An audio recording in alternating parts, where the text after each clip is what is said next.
sobre la Tierra. ¿Por qué aquí, en esta pequeña galaxia? ¿Para qué tenemos este privilegio? El universo te está llamando. Más de 30 millones de personas están migrando de sus países por guerra, trabajo o cambio climático. Estamos perdiendo más de 150 especies de animales y plantas cada día. Nuestros polos se están derritiendo.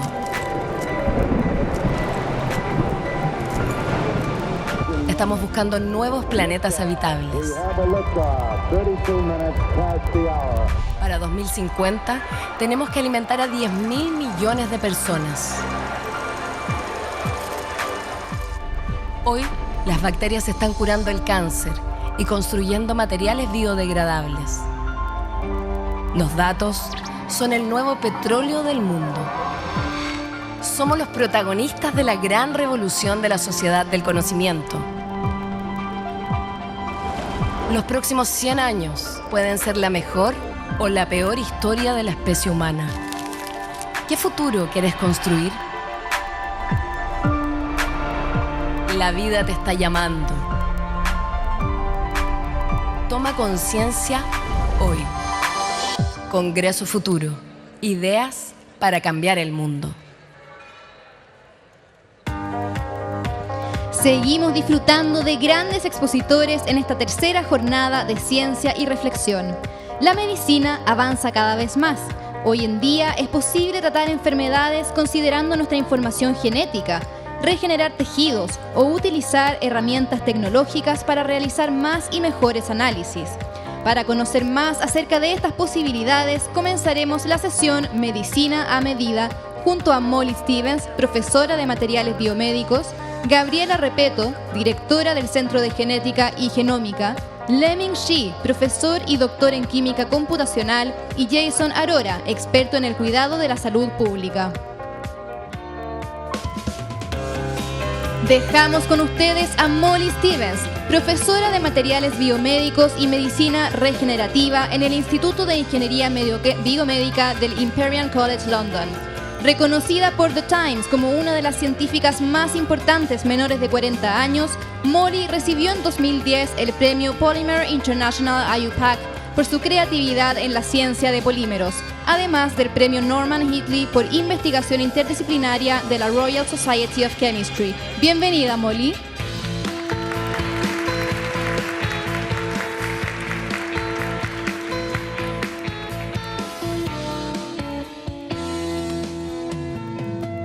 Hi, it's a real pleasure to be here today. Buenas tardes, es un placer estar aquí para hablarle cómo los materiales pueden utilizarse dentro del cuerpo para tanto sanar el cuerpo y para también detectar enfermedades tempranas.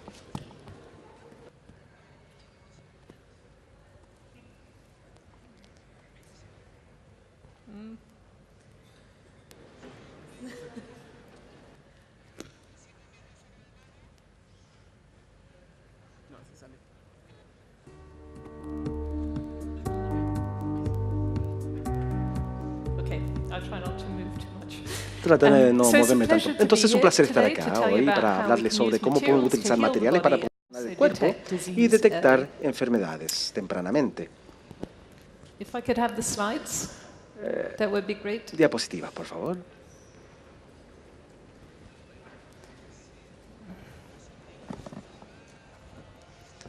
And this is, thank you. And the slides as well.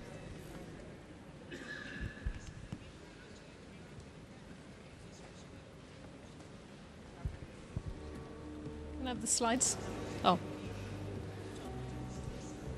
Okay. So the slides will come on in a minute.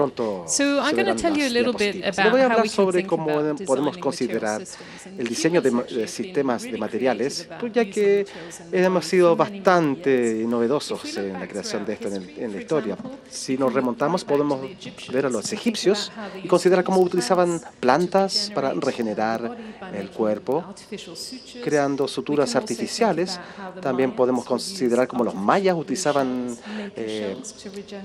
conchas de nácar para poder regenerar los dientes, utilización de marfil como implantes artificiales de las caderas. También se utilizaban diferentes formas inventivas de utilizar materiales dentro del cuerpo.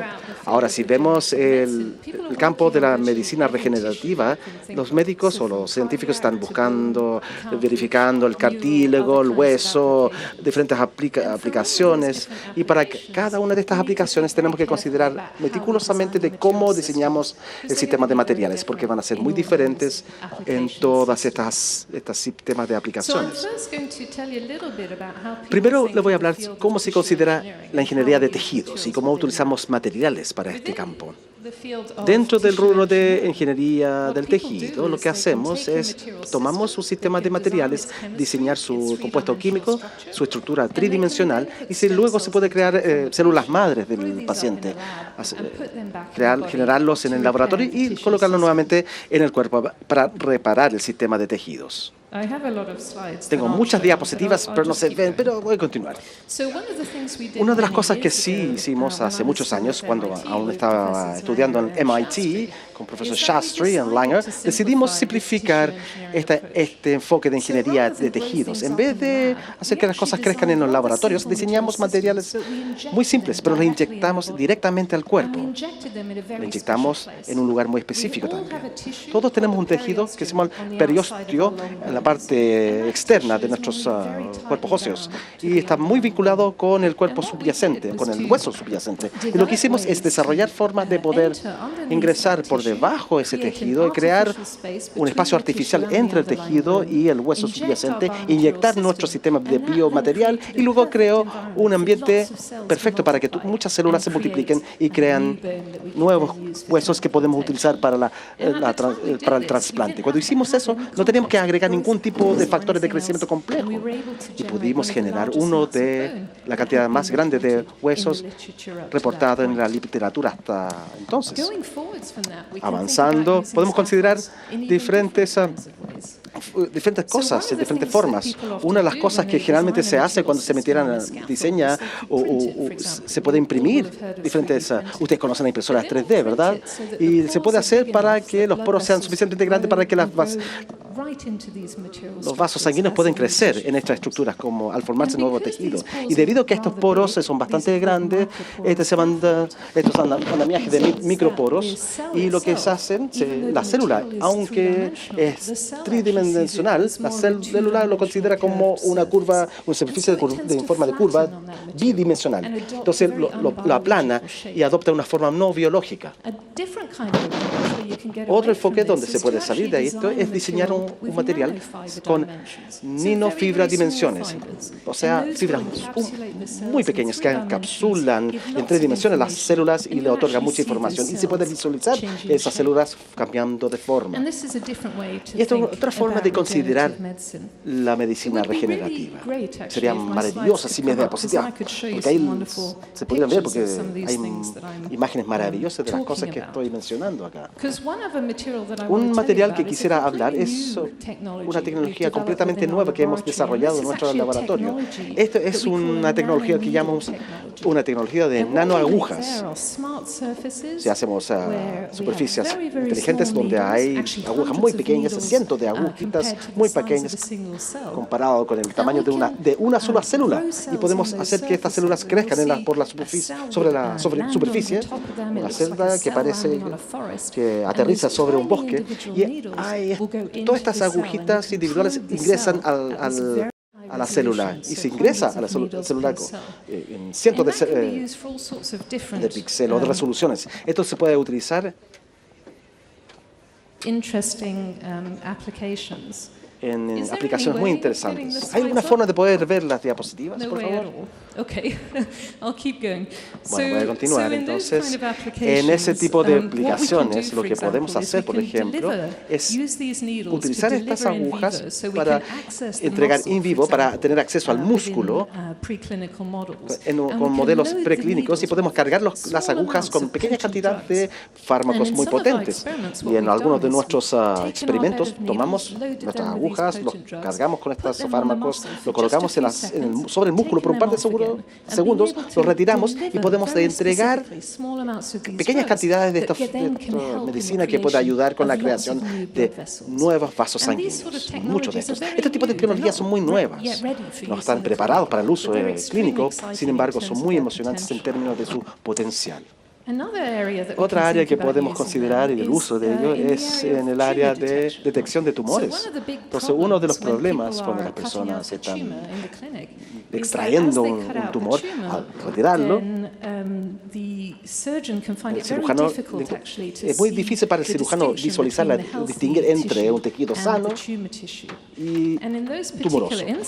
En ese momento, entonces, lo que sucede es que se extrae una gran cantidad de tejido sano alrededor, porque no quieren que haya tumor ahí, que no se permanezca ahí. Ahora, lo que podemos hacer con nuestra tecnología es aplicar esa aguja en esa interfaz entre el tejido sano y el que tiene el tumor, y de pronto el tejido del tumor va a iluminarse con resolución de una sola célula. Esto permite que dentro del quirófano se puede ver dónde está el tumor y cortar, extirparlo de una manera más benéfica para el paciente. El segundo tema es cómo podemos considerar sistemas de materiales para biosensoría ultra delicada, para poder detectar enfermedades de manera temprana. Muchas enfermedades se pueden aplicar, por ejemplo, para el cáncer, enfermedades cardiovasculares, enfermedades infecciosas. Nos interesa esto en países del mundo, en todo el mundo, en Europa, en Estados Unidos y también en países en vías de desarrollo también, dependiendo de las diferentes aplicaciones. Y para hacer este tipo de trabajo se necesita un enfoque muy interdisciplinario. Tenemos médicos, ingenieros, químicos que se reúnen y de hecho personas de diferentes universidades también y organizaciones. Es realmente un desafío muy complicado de abordar. Lo que hemos hecho, aquí vamos a pasar rapidito, aquí están los materiales, aquí están órganos, ingeniería, tejidos o bioreactores en vivo, generación de huesos. Lo que se puede ver aquí en la izquierda son todos los nuevos huesos que se generan en el cuerpo, grandes cantidades que se pueden trasplantar, diferentes tipos de armadura. Estas son las agujas que le mencionaba. Estos son los vasos sanguíneos. Y esta es el sistema de detección de cáncer con la iluminación fluorescente de tejido. Ese tipo de sistema. Para la detección de enfermedades en este enfoque interdisciplinario, creamos un centro que se llama iSense. Y el objetivo es que muchas universidades nos permiten detectar enfermedades infecciosas y ponerlas a prueba y luego tratarlos potencialmente y tener un impacto sobre la salud humana y sus aplicaciones. Muchas universidades se reúnen para hacer esto. En iSense nosotros trabajamos con HRI en Sudáfrica. Podemos ver que hay diferentes componentes que se reúnen aquí. Parte del proyecto es identificar nuevos biomarcadores. Yo desarrollo nuevos tipos de nanomateriales que nos entregan mayor señales para detección temprana de enfermedades. Luego podemos desarrollar este tipo de sensores en algún momento en particular, como una prueba de embarazo, un test de embarazo, pero más sensible. Y lo bueno de esto es que podemos desarrollarlo en ciertos formatos que luego podemos leer en nuestros celulares. O sea, se puede hacer en la clínica, enviar una señal y entender cómo se difunde o propaga la enfermedad.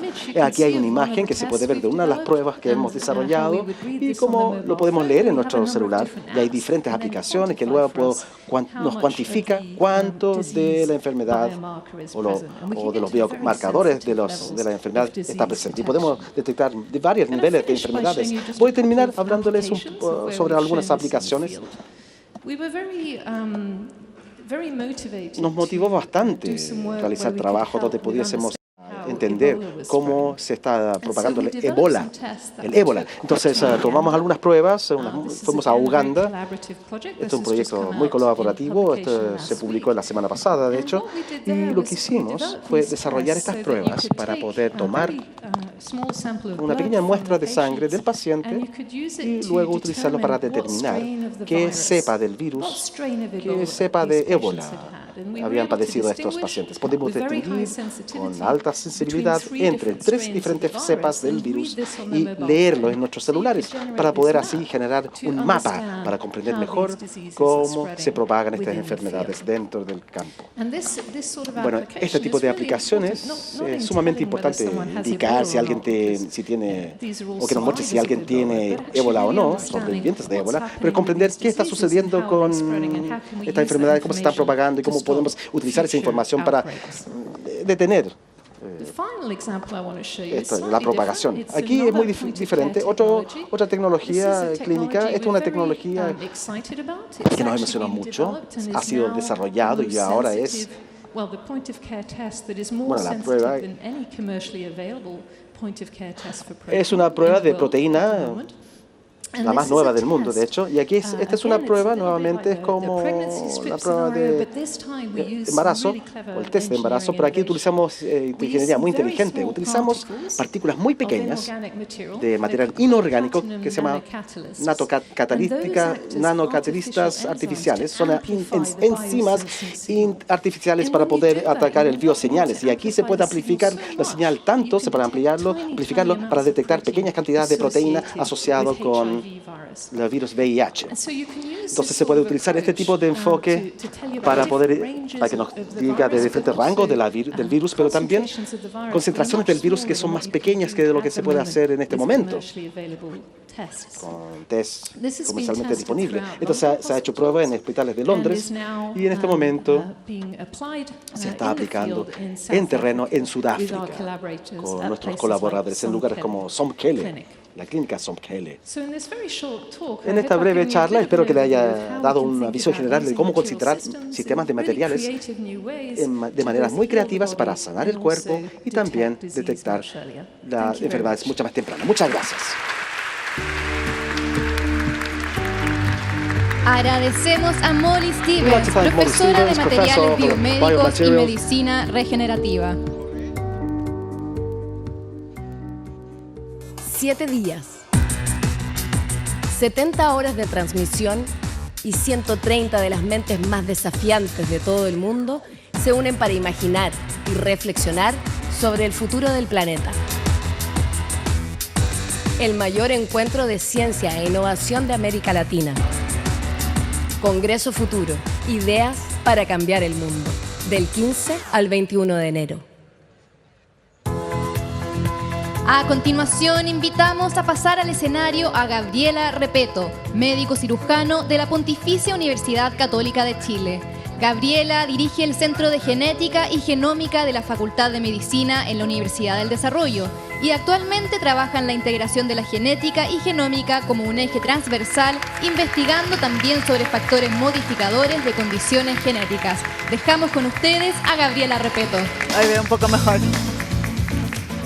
Hola, muy buenas tardes. Muchas gracias a los organizadores por la invitación y muchas gracias a ustedes por estar aquí a lo que seguramente es su hora de almuerzo.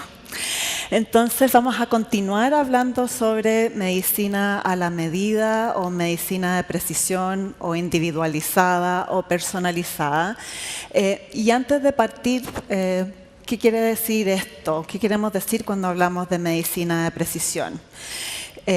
Y pese al nombre, la definición todavía es bastante imprecisa, pero a mí me gusta mirar esto como la convergencia entre conceptos que conocíamos hace más de 2.500 años, que reconoce que todos nosotros tenemos riesgos diferentes de desarrollar enfermedades o que las personas con una misma condición tienen manifestaciones distintas o que si recibimos un tratamiento a algunas personas les funcionan, otros tienen efectos adversos, etcétera.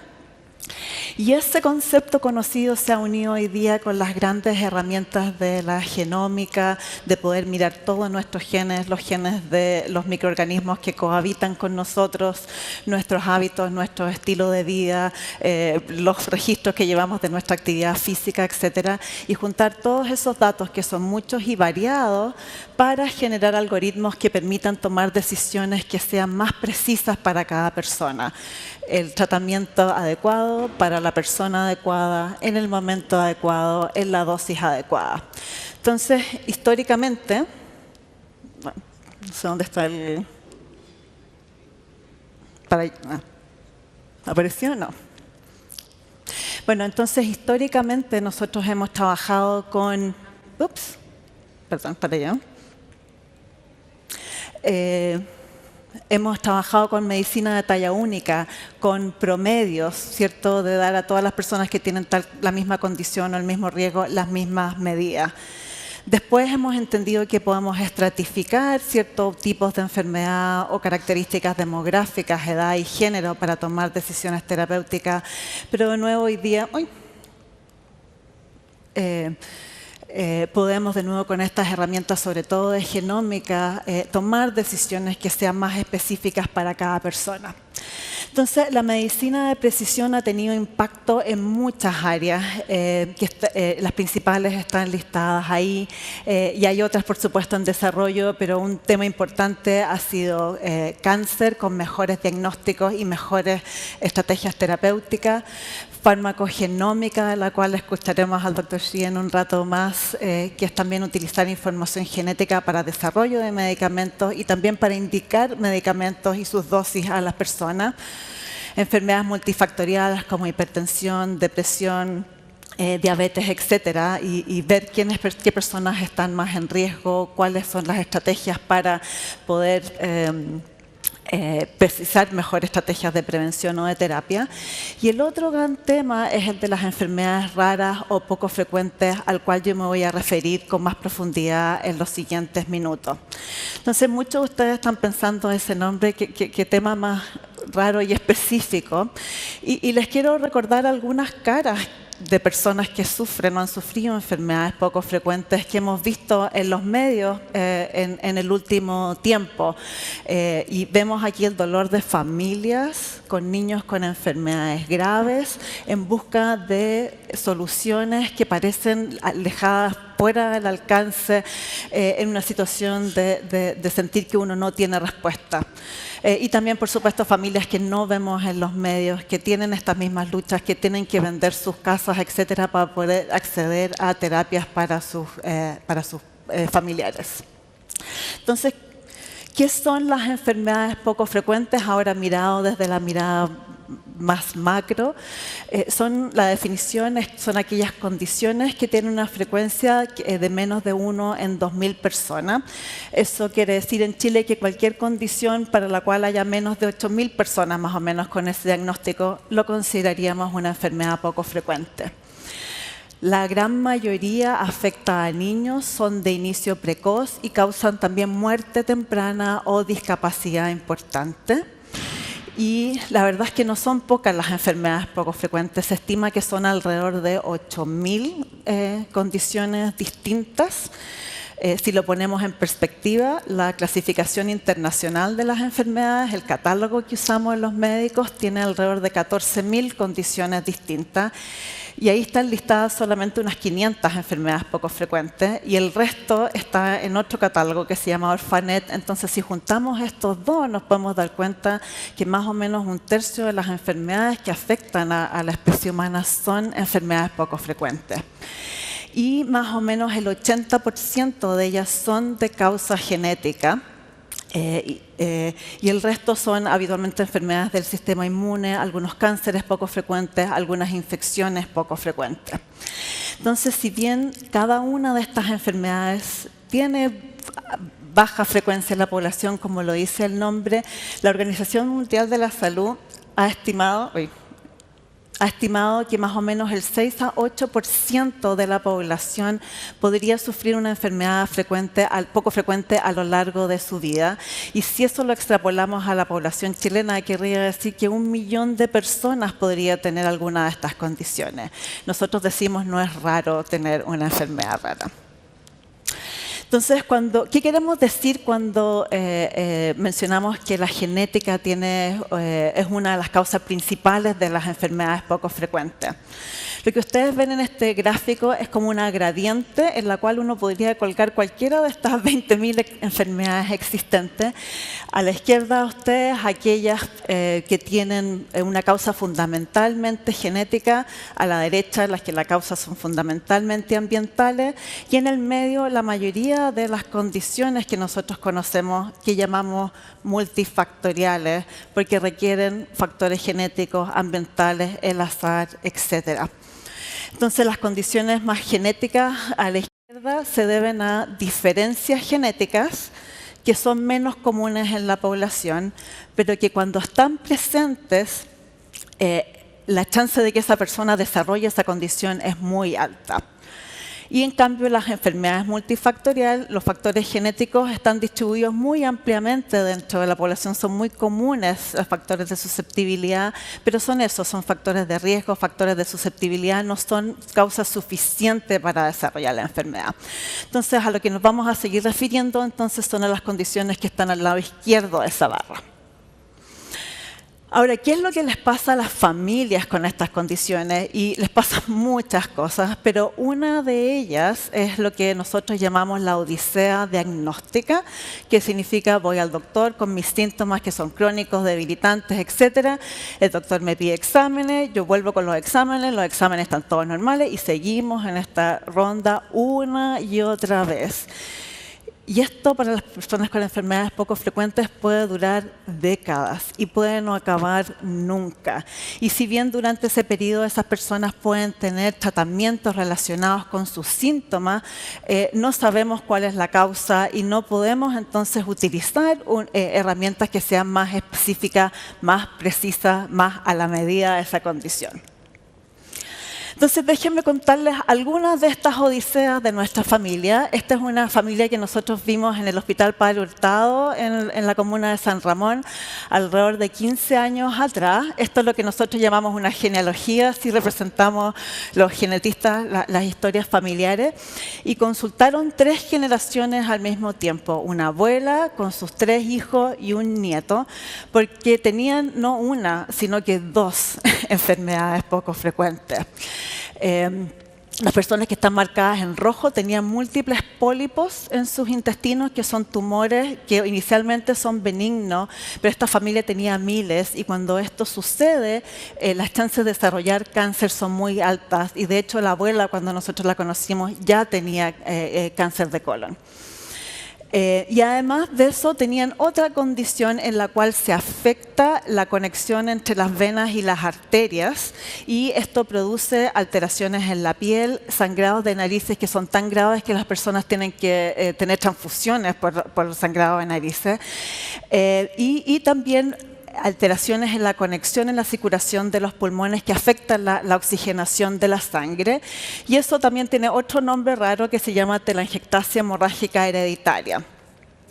Y por supuesto que esta familia quería entender lo que quería saber qué era lo que tenía que hacer y también las personas que parecen sanas en esta familia que están ahí con el relleno blanco querían saber si ellos también podían desarrollar esto. Les había sido bastante evidente a ellos mismos sin ir al genetista que esto era seguramente una condición hereditaria.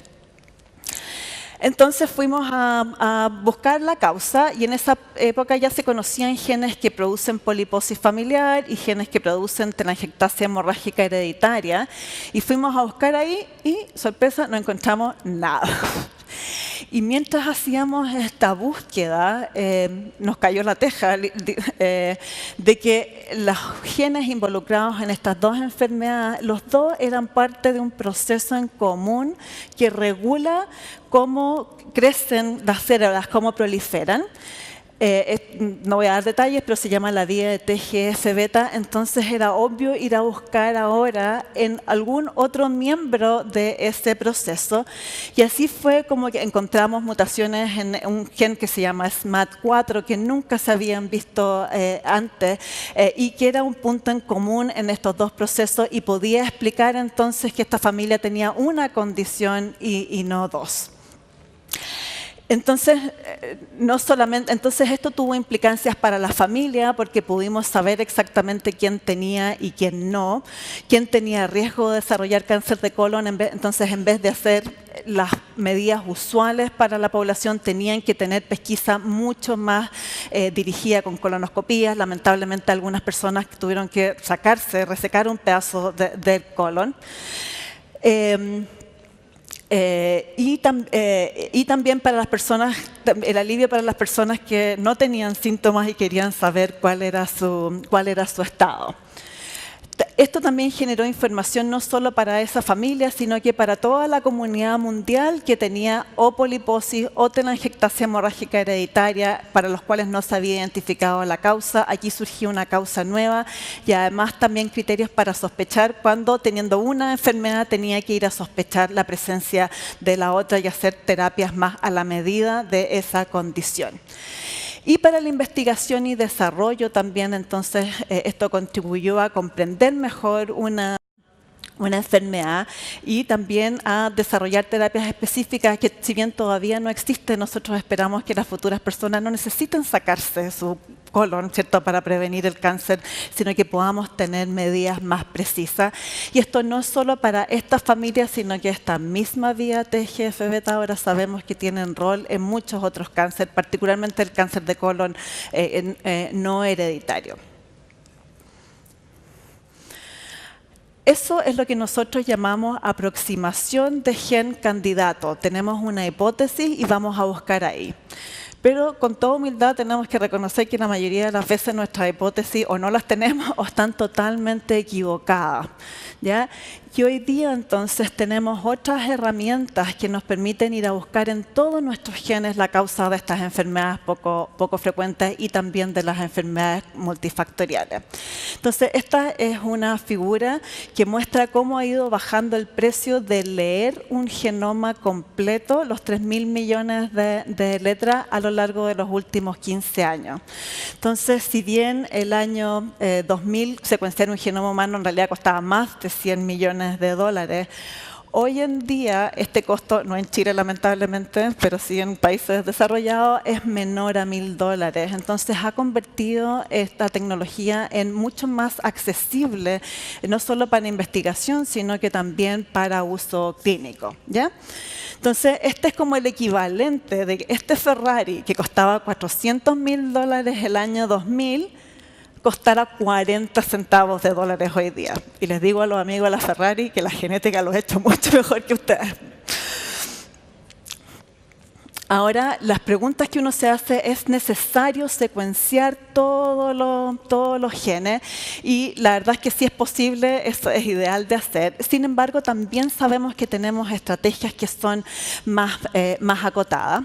De todo nuestro genoma, de los 3.000 millones de pares de letras por 2 copias, uno del papá y otro de la mamá, o sea, 6.000 millones en total, hay como un 1,5% que es codificante, que va a codificar para una proteína. Esa parte de cada gen se llama un exón y el conjunto de los exones se llama el exoma. Y nosotros sabemos que el exoma da cuenta, las variantes en el exoma dan cuenta como el 80% de las causas de enfermedades genéticas. Entonces, si bien de nuevo sería ideal mirar todo, incluso mirando una fracción pequeña, las chances de encontrar algo si lo está son grandes. Y eso es lo que llamamos la secuenciación del exoma completo y se abrevia en inglés como WES.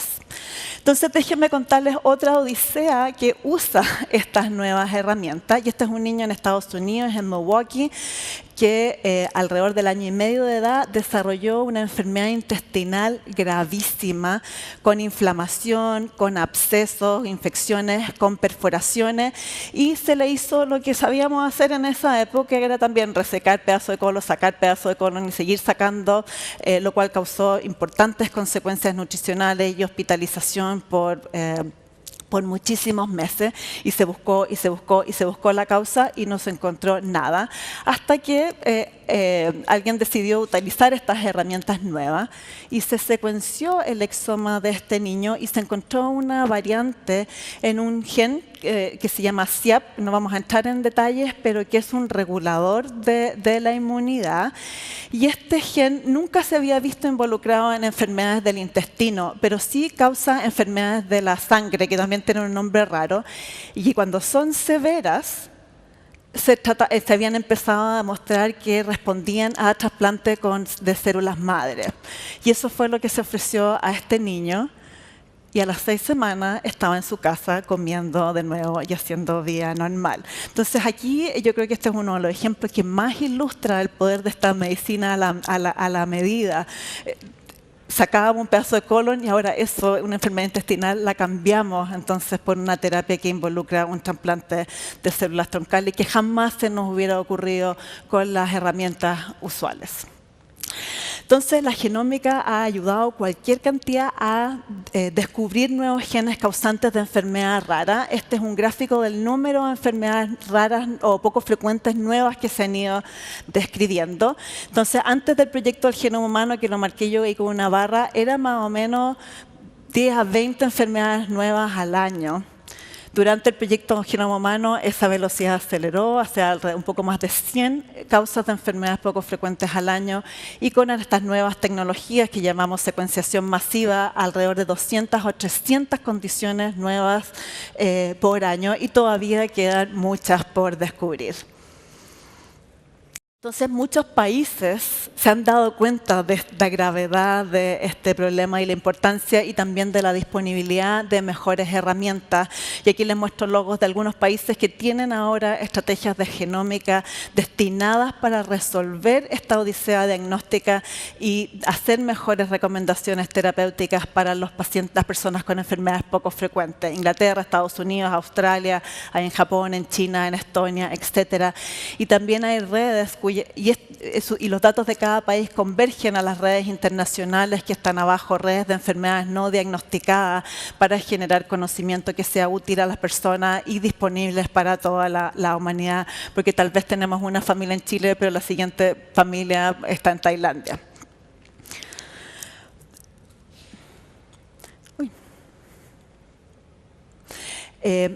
Hay varios desafíos para los investigadores, así como hay desafíos para las familias en su vida cotidiana, hay varios desafíos para los investigadores, y uno de ellos es que todavía tenemos muy pocos datos genómicos latinoamericanos. La mayoría son de personas de origen europeo, y como ustedes saben, existe variación entre los distintos países, las distintas etnias. Menos de 0,5% de los datos genómicos disponibles en bases de datos públicos son de Latinoamérica, y necesitamos esa información para hacer crecer la medicina de precisión en Chile, y por eso algunos investigadores estamos trabajando ahora en poner nuestros datos en común y ponerlos a disposición de la comunidad. Y hablando de comunidad, otro de los temas súper importantes en esta área es la participación de los pacientes, que son los expertos en estas condiciones. Entonces aquí puse un par de ejemplos. Una es una red prácticamente de investigación de pacientes que se llama Pacientes como Yo, Patients Like Me, en las cuales las personas aportan generosamente sus datos para poder contestar preguntas como: ¿cuánta cantidad de ejercicio es buena para una persona que tiene esclerosis múltiple? Eso un doctor nunca lo va a poder saber con exactitud. En cambio, las personas que hacen más, menos, nada, sí son capaces de aportar datos para contestar ese tipo de preguntas.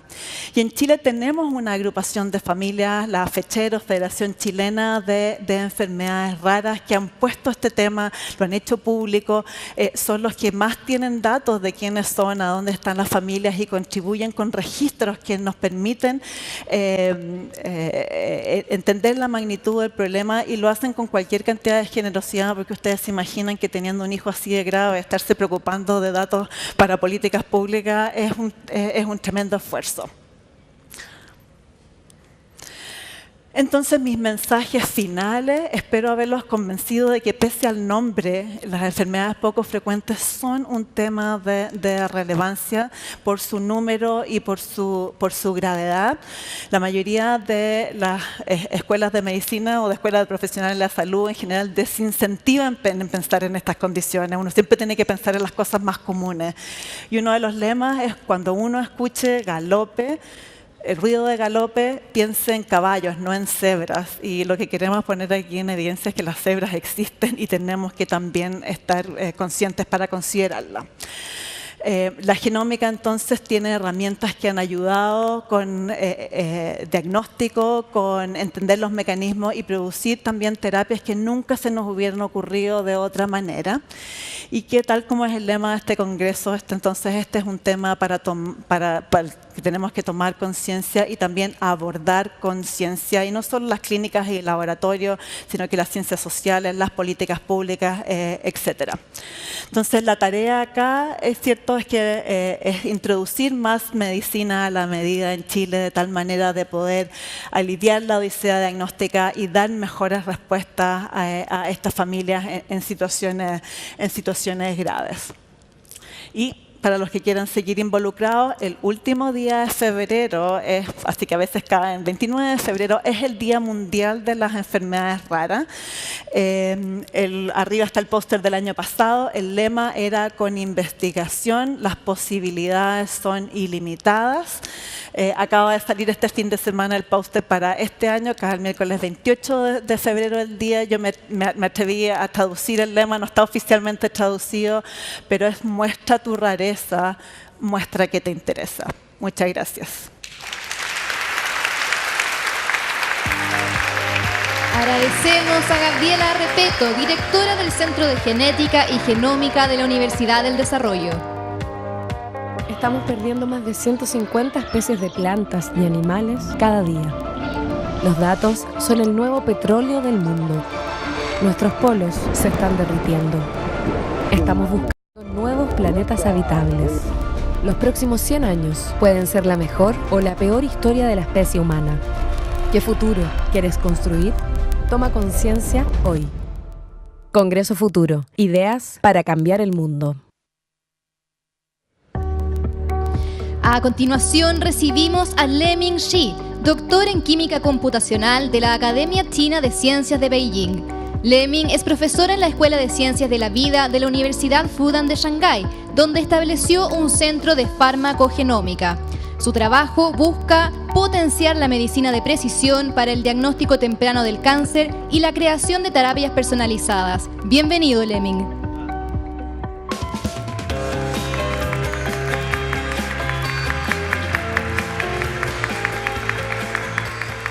Hola Chile, desde China. Tengo 15 minutos para contarle una historia de lo que es la medicina, la ciencia de precisión. ¿Qué podemos hacer y cuál es el desafío? Perdón. ¿Por qué necesitamos medicina de precisión? Es porque ahora estamos al punto donde tenemos que, digamos, usar la reproductibilidad en medicina. Y otro es la calidad y estandarizar. Y eso es porque todo el trabajo que estamos hecho no ha sido reproducible.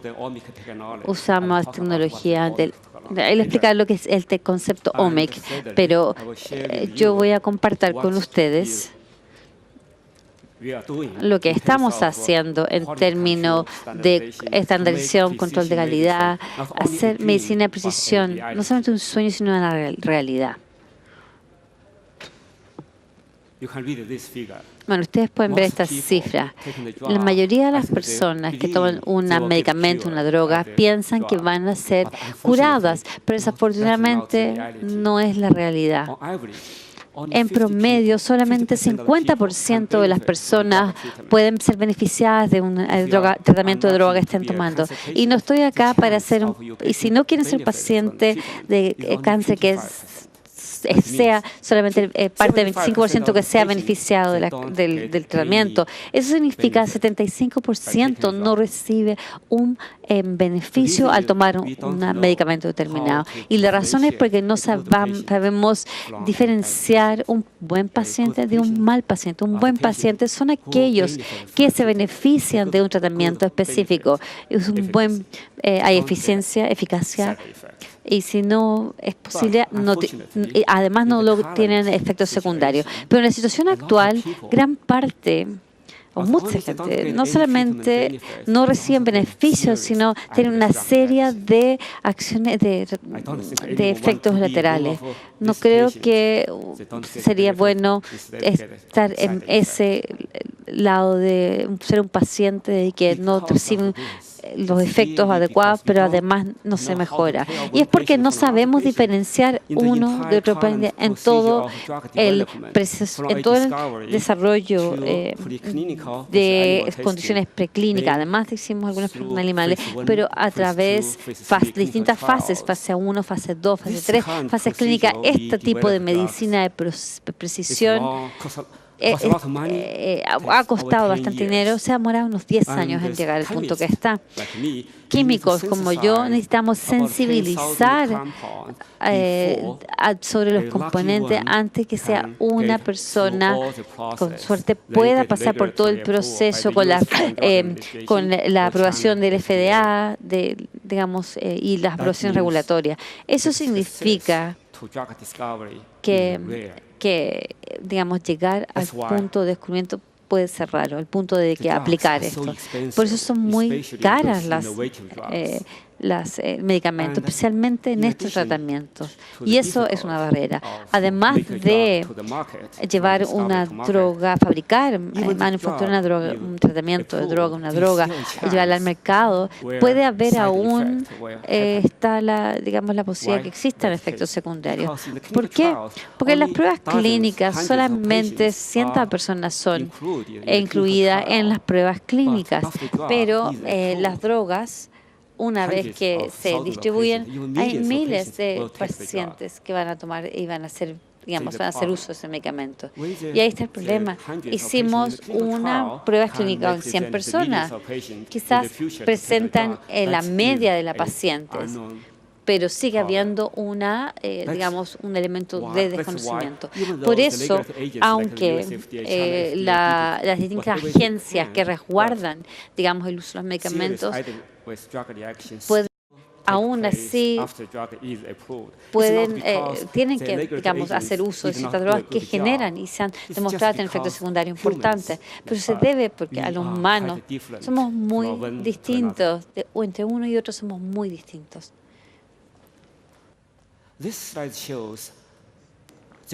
Esta diapositiva muestra principalmente en las pruebas clínicas, como después de la prueba con animales, buscamos modelos más seguros para los animales también, para que sepan. Se genera un paquete de trabajo de un documento, un informe donde se han hecho todas estas pruebas y se asegura que todas los medicamentos están sido probados con distintos modelos de pruebas. Y si tienen suerte, la fase 1 va a implicar llevar a cabo las pruebas clínicas para los candidatos para un tratamiento terminado en humanos, pero la tasa de éxito es muy baja y solmente recibimos, si se trabaja en las pruebas, solamente hay un 5% en el alcance de éxito. Hay un 95% de los candidatos se lo hace en humanos con fallas, que van a fallar, no van a tener resultados iguales.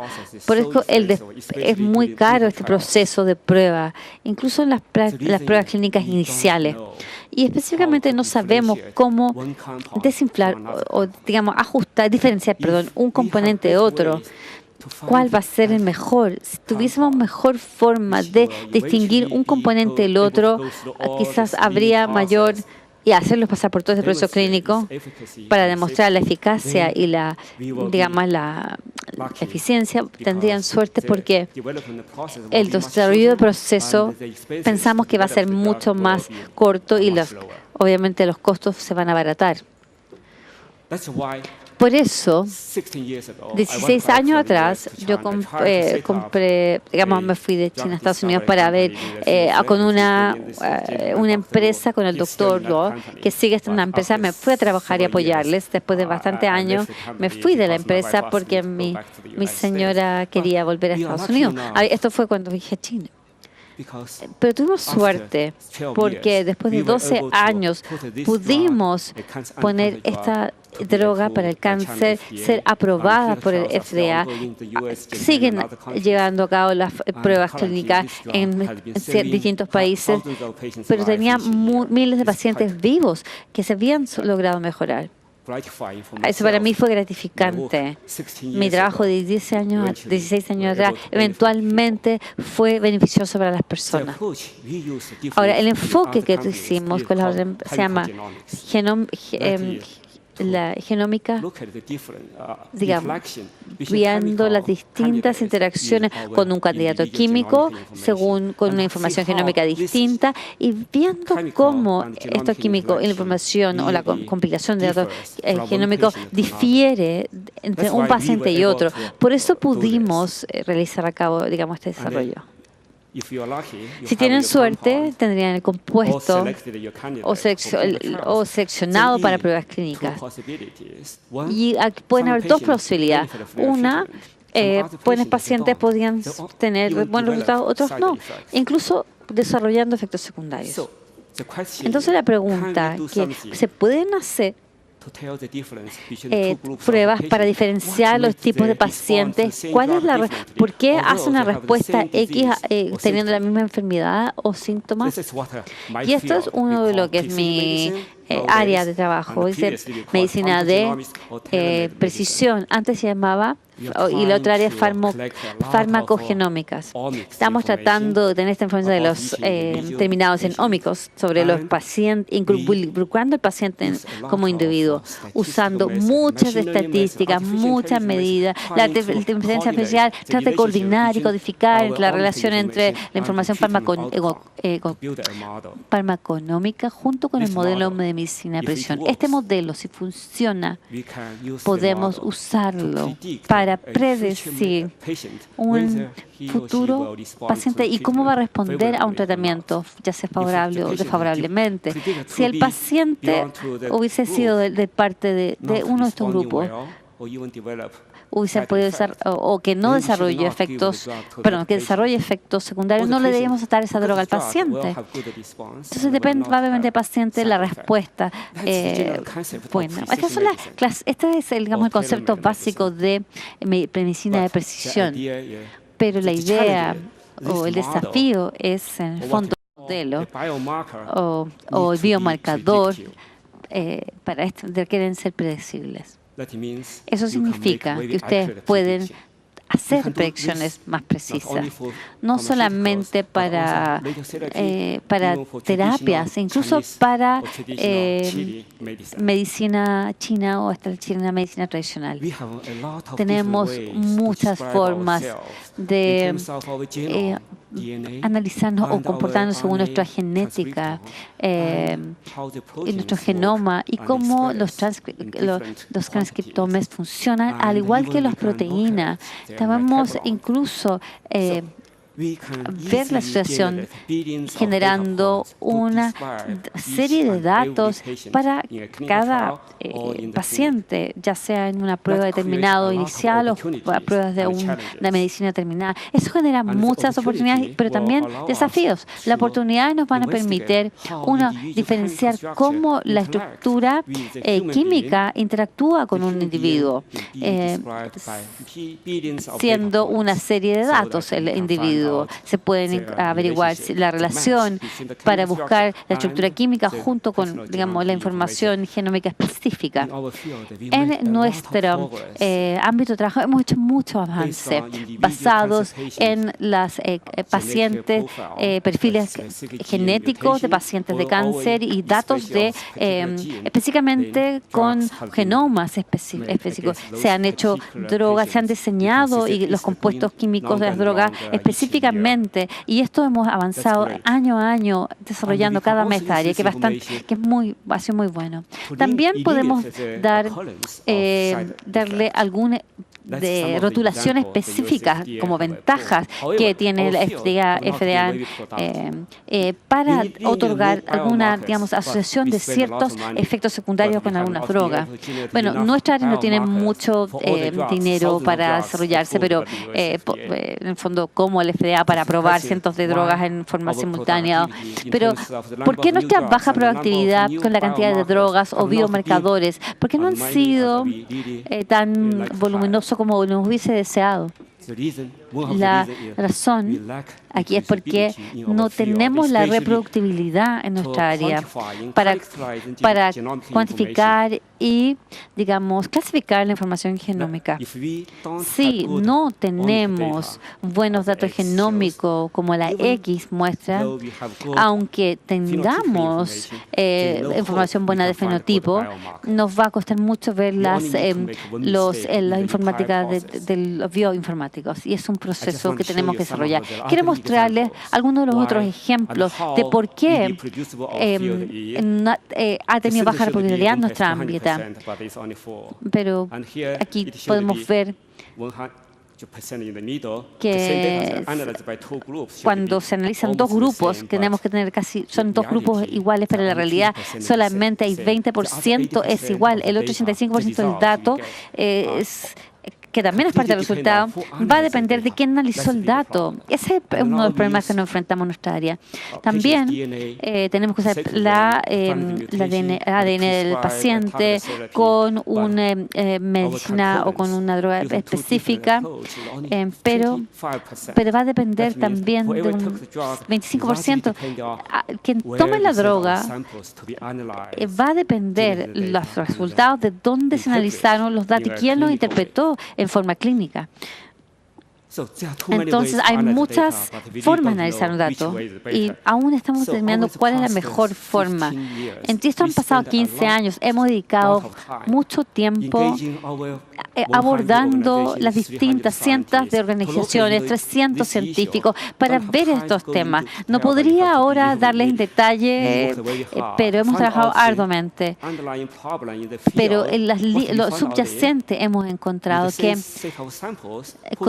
que quien genera los datos es distinto, quien analiza el dato hace la diferencia. Necesitamos tener sistemas estandarizados para la compilación de los datos. Por eso estamos generando mucho material, conjuntos de datos, para poder evaluar y contraevaluar la calidad de los datos, el desempeño de los métodos de análisis de resultados para que nuestra reproductibilidad sea mejorada. Ahora, este es el ciclo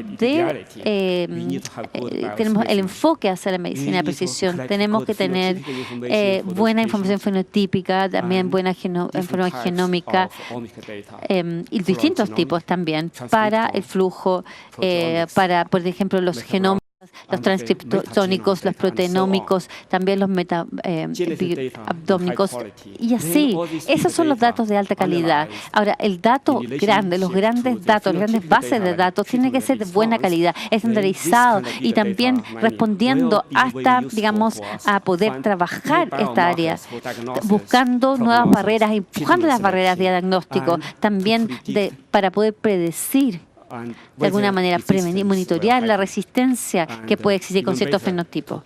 Ahora, también previniendo quizás en el futuro enfermedad usando estos, biomedidores. Ahora, como usted sabe, hay control de calidad en cada etapa. Ahora, se ha trabajado en esta decisión muy arduamente con nuevos diseños, de tal forma que cuando venga ese día, yo creo que hagamos un mejor trabajo para algunas mediciones y telemedicina específica con un diseño para cada individuo. Estamos trabajando arduamente a nivel con la sociedad internacional, tratando con la meta de mejorar la predictibilidad de la medicina, digamos, específica. No podría, o sea, con esto podemos prescribir y dosificar la medicina en forma específica para cada individuo. Habiéndoles dicho, muchas gracias por su atención. Agradecemos a Leming Shi, profesor y doctor en química computacional. Chile, 12 ciudades, 7 días, 70 horas de transmisión y 130 de las mentes más desafiantes de todo el mundo se unen para imaginar y reflexionar sobre el futuro del planeta. El mayor encuentro de ciencia e innovación de América Latina. Congreso Futuro, ideas para cambiar el mundo, del 15 al 21 de enero. Invitamos a pasar al escenario a Jason Arora, experto en atención de salud pública.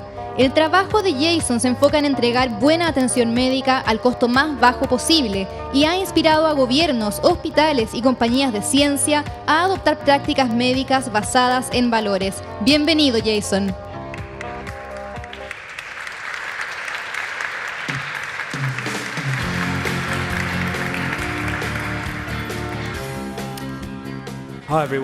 Hola a todos, estoy muy feliz de estar acá, agradezco la invitación de estar acá.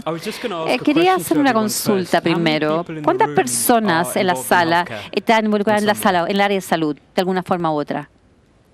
Entonces, bastante. ¿Cuántas personas han tenido en contacto con la atención primaria de salud? ¿Algún tipo? ¿Por razones personales? ¿Por otros motivos? Ya, la mayoría de la gente, claro. Entonces, voy a hablar de sistemas de medicina hecha a la medida y sistemas de salud. Hemos tenido bastante, hemos hablado bastante de innovaciones en el área de salud. Normalmente hablamos de innovaciones científicas, que es pasar en el laboratorio, en genómicas, medicamentos, pero lo que no tendemos a escuchar con frecuencia es cómo se hace llegar esto a los pacientes. Y mientras que esto sea muy importante, es importante también entender la ciencia química básica y cómo nos da mejora la salud. La innovación en esa área nunca es suficiente. Hay algo vital que falta cuando hablamos en la ciencia, drogas, innovación en la medicina. Y dice relación con la innovación en el sistema de salud. No importa qué tanto se haga en el laboratorio, si es que no pueden escalar la tecnología o esa innovación, si no pueden cerciorarse que puedan pagarla a un paciente o que pueda llegar a los pacientes, no sirve. Faltamos al motivo de ser. Tiene sentido entonces preguntar cómo están funcionando los sistemas de salud por el momento, cómo estamos avanzando en esa área, y no solamente en Chile, sino que en todo el mundo. Y voy a partir con esto. Uno, y lamentablemente no estamos funcionando tan bien con los sistemas de salud.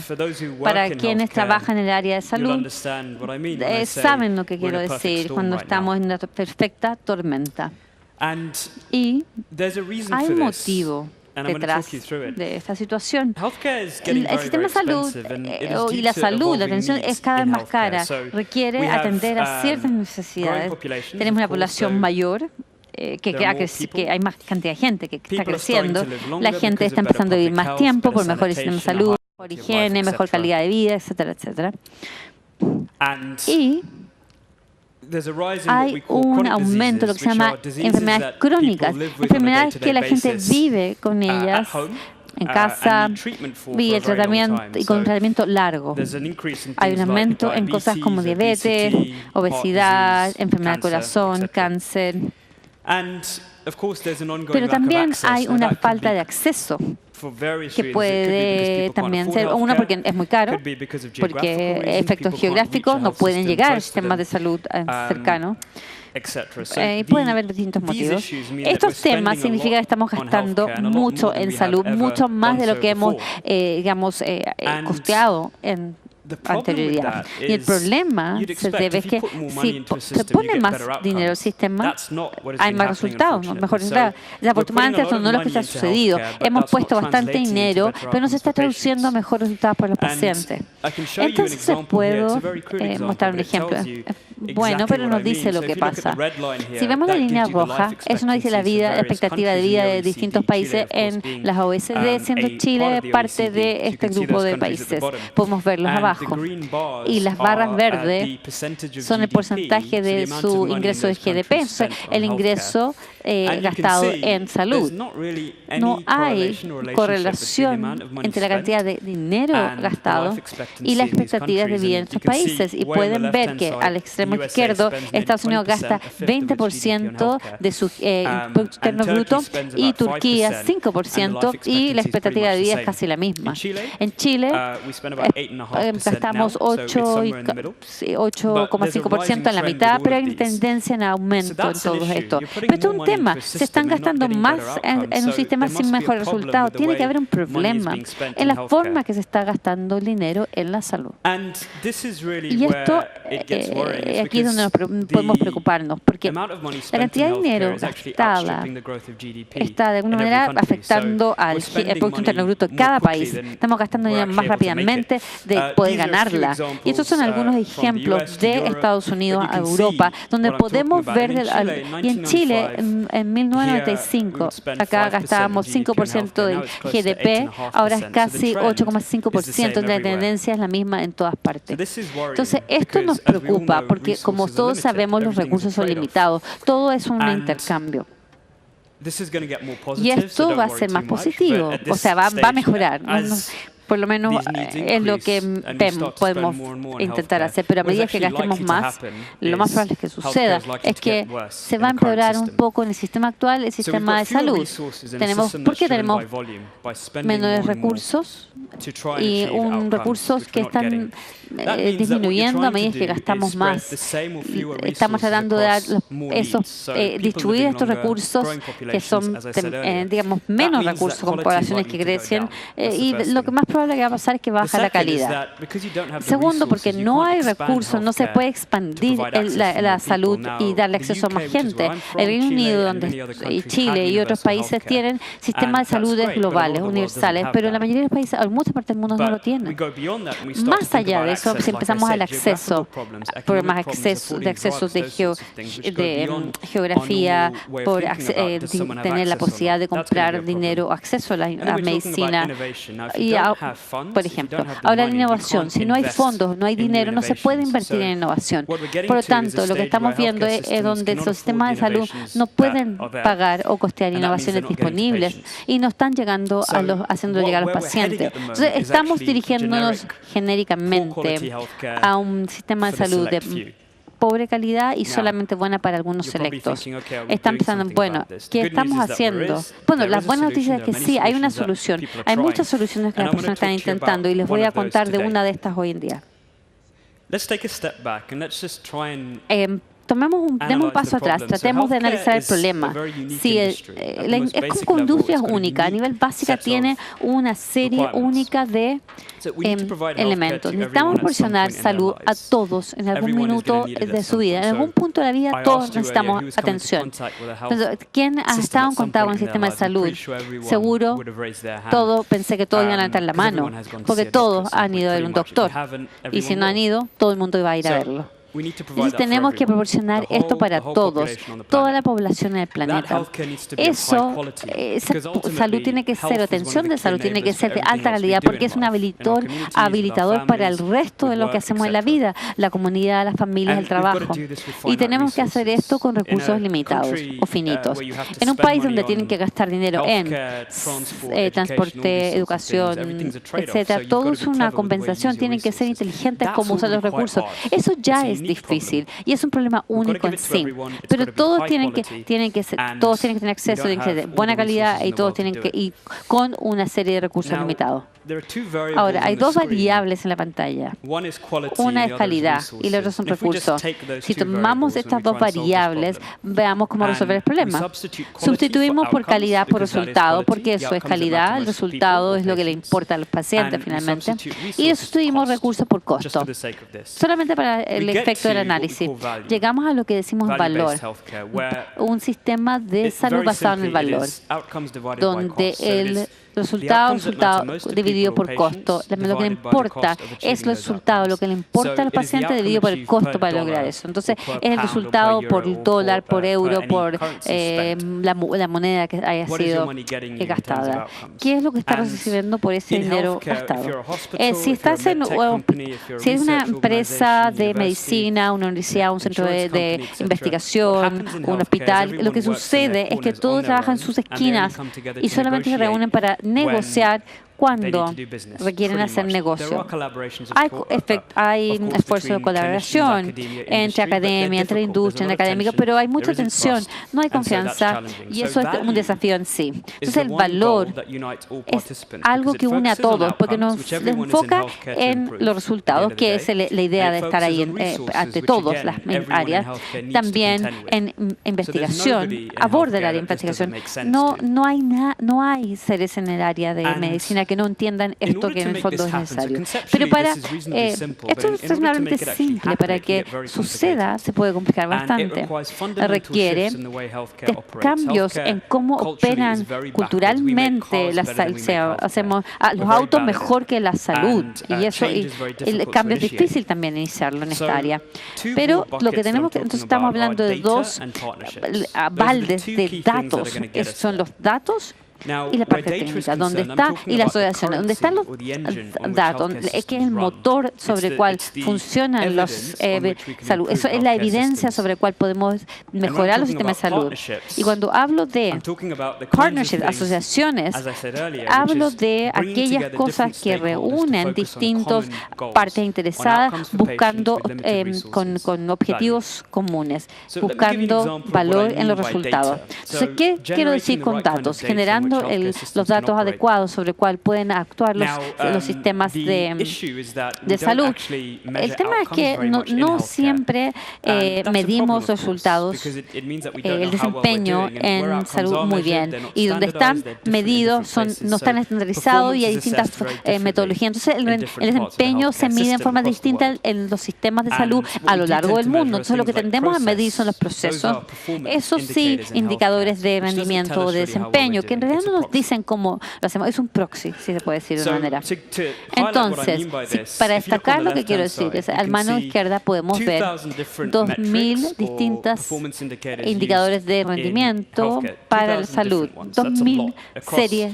Eso es mucho. Hospitales, compañías de seguro, etc. 200 de estos son resultados. Y de estos resultados, creo que un 10% de eso son resultados reportados por pacientes. En otras industrias, eso sería increíble. Si piensan en éxito o el éxito de la industria, no les piden al consumidor final cuál es el éxito para ellos. No se entiende, si solamente le piden a un 10%, no entienden el proceso entero. Eso me preocupa.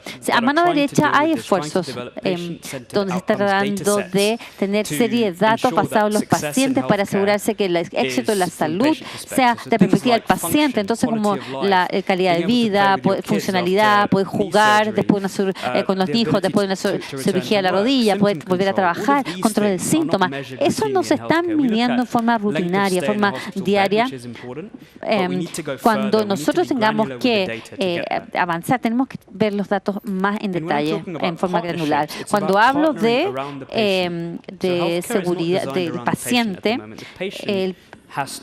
tiene que navegar de la forma que de las necesidades, de la condición. O sea, no es correcto, no debiese funcionar en torno al paciente, no en torno a los otros elementos de la industria, a los otros componentes de un hospital. Si hablamos de un hospital, tenemos una empresa de medicina o una empresa de seguros, de salud. ¿Qué necesitan hacer? Tomar el paciente en el centro.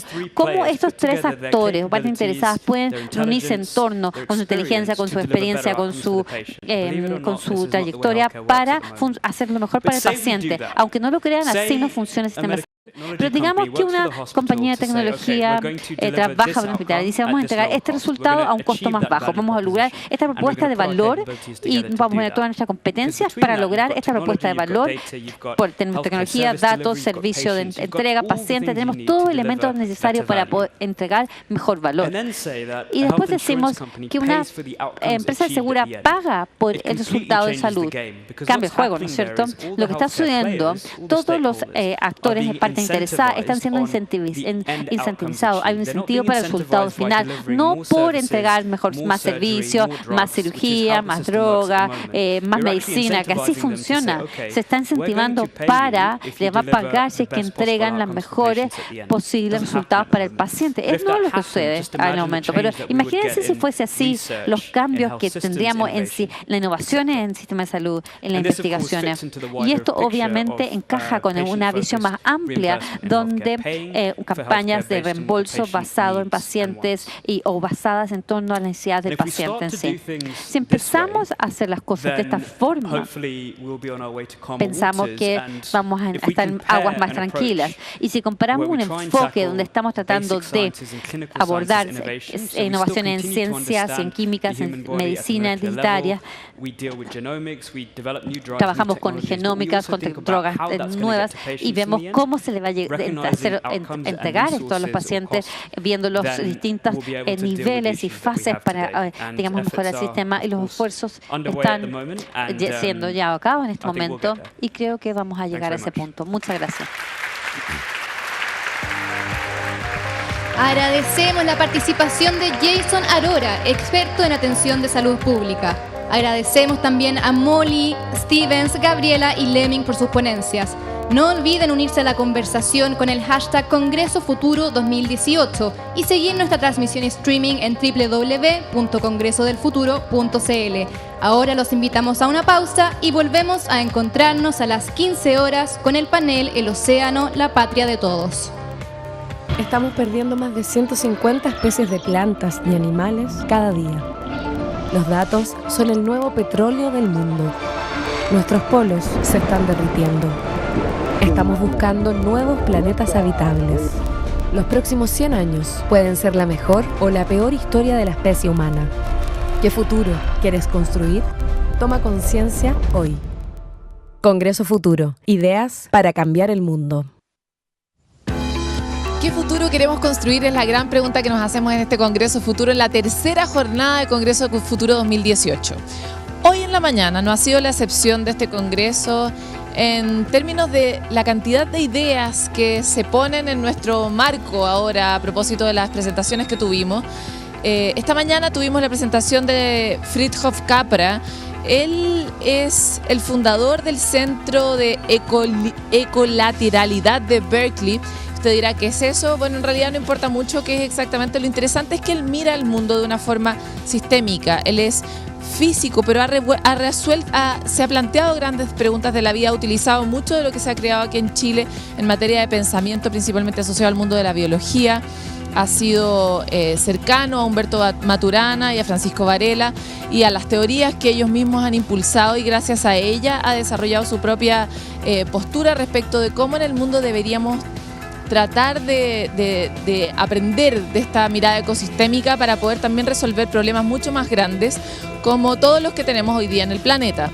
Hoy es muy difícil separar por países problemas como por ejemplo soluciones como por ejemplo temas como la migración o los temas de abastecimiento del mundo, cómo resolvemos entre otras cosas el problema del calentamiento global. O cómo se están administrando los recursos marinos, que son algo que no respeta fronteras. Parece que ahí estuviera una de las grandes respuestas sobre desde qué paradigma podemos mirar las soluciones del futuro.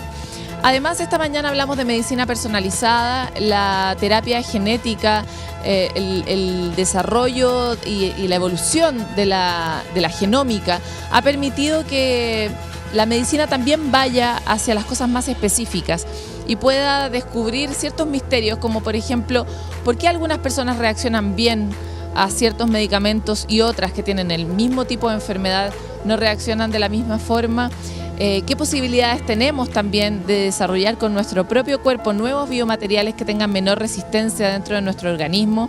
Son algunas de las preguntas que nos trataron de ayudar a contestar los expositores de esta mañana. Y hay muchos otros que nos van a contribuir con esa visión durante esta tarde. Para la tarde vamos a abrir con un panel sobre océanos, con 3 especialistas desde perspectivas diferentes. Alex Muñoz ha estado detrás de casi todas las campañas de conservación del mundo acá en Chile, detrás de la promoción de creación de parques marinos, áreas marinas protegidas, y después vamos a tener un panel muy esperado, que es el panel en torno a blockchain. Esto es como la estructura de pensamiento que va a revolucionar y que está revolucionando actualmente el presente, pero lo va a seguir haciendo a futuro. Si usted todavía no tiene idea lo que es, esta tarde va a poder entender algunas de las claves básicas para entrar en este lenguaje que se nos propone desde el futuro, en el que estamos avanzando todos los días, pero para el que a veces no tenemos suficientes herramientas. Así que nos vemos a las 3 de la tarde en punto. Usted prográmese, aliméntese y nos vemos muy pronto.